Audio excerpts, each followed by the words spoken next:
যুক্তরাষ্ট্র ও ইরানের মধ্যে সামরিক ও রাজনৈতিক উত্তেজনা বর্তমানে চরমে। এই পরিস্থিতিতে দুই দেশের মধ্যে সম্ভাব্য যুদ্ধের গুঞ্জন যখন চারদিকে বাজতে শুরু হয়েছে, ঠিক তখনই ইরানের রাজধানী তেহরানে শুরু হয়েছে নীরব কিন্তু ব্যাপক এক প্রস্তুতি। রাষ্ট্রীয় টেলিভিশনের পর্দায় এসে তেহরান সংকট ব্যবস্থাপনা সংস্থার প্রধান আলী নাসিরি যে ঘোষণা দিয়েছেন তা যে কোনো শহরের নগরবাসীদের মধ্যে আতঙ্ক সৃষ্টি করতে যথেষ্ট।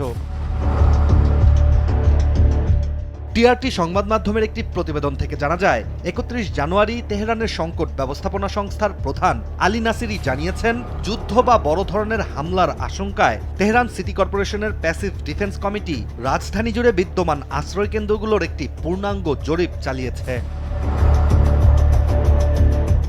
আর এই জরিপেই উঠে এসেছে চাঞ্চল্যকর তথ্য।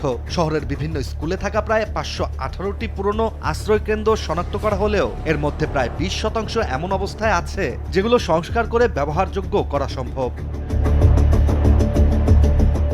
এই বাস্তবতায় যে কোনো যুদ্ধ পরিস্থিতি মোকাবেলায় তেহরানের ভূগর্ভেই ভরসা খুঁজছে দেশটির সরকার। এরপরই আলী নাসিরি জানিয়েছেন, তেহরানের ৮২টি মেট্রো স্টেশনকে আনুষ্ঠানিকভাবে আশ্রয় কেন্দ্র হিসেবে নির্ধারণ করা হয়েছে। আর এই ঘোষণা শুধু নামেই নয়, স্টেশনগুলোতে ইতোমধ্যেই বসানো হয়েছে টয়লেট, পানির ব্যবস্থা, খাদ্য মজুত সহ প্রয়োজনীয় জীবন ধারণের উপকরণও। এছাড়া খুব শীঘ্রই এসব স্টেশনে আশ্রয় কেন্দ্র নির্দেশক সাইন ও লেবেল বসানোর কাজও শেষ হবে বলে জানান তিনি।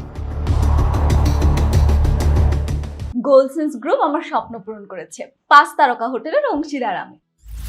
অন্যদিকে মেট্রোর বাইরে প্রস্তুতি কম নয়। শহরের বিভিন্ন আন্ডারগ্রাউন্ড পার্কিং, পাবলিক কমপ্লেক্স সহ ৩০০টিরও বেশি ভূগর্ভস্থ স্থাপনাকে সম্ভাব্য জরুরি আশ্রয় হিসেবে চিহ্নিত করা হয়েছে তেহরানে। সব অনুমোদন ও প্রক্রিয়া শেষ হলে এসব আশ্রয়কেন্দ্র মিলিয়ে প্রায় ২৫ লাখ মানুষের নিরাপদ আশ্রয়ের ব্যবস্থা নিশ্চিত করা যাবে।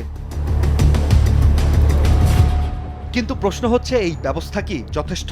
কারণ বিশ্লেষকদের মতে তেহরানের জনসংখ্যা সাধারণত ১ থেকে ১.৫ কোটির মতো। এছাড়া বৃহত্তর মহানগর এলাকা মিলিয়ে এই সংখ্যা আরও বেড়ে দাঁড়ায়। অর্থাৎ যুক্তরাষ্ট্রের সম্ভাব্য যে কোনো হামলার ক্ষেত্রে বিপুল সংখ্যক মানুষ তখনও ঝুঁকির মধ্যেই রয়ে যাবে।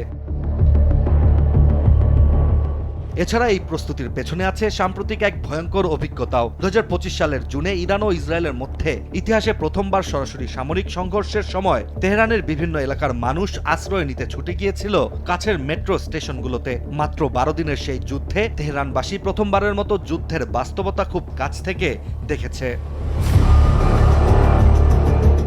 সেই অভিজ্ঞতার পর থেকেই ইরানের সংকট ব্যবস্থাপনা কর্মকর্তারা বিশেষ করে তেহরানে মেট্রো স্টেশন, পার্কিং এলাকা ও অন্যান্য স্থাপনাকে নিরাপদ আশ্রয় হিসেবে গড়ে তুলতে জোরালো পদক্ষেপ নিচ্ছেন।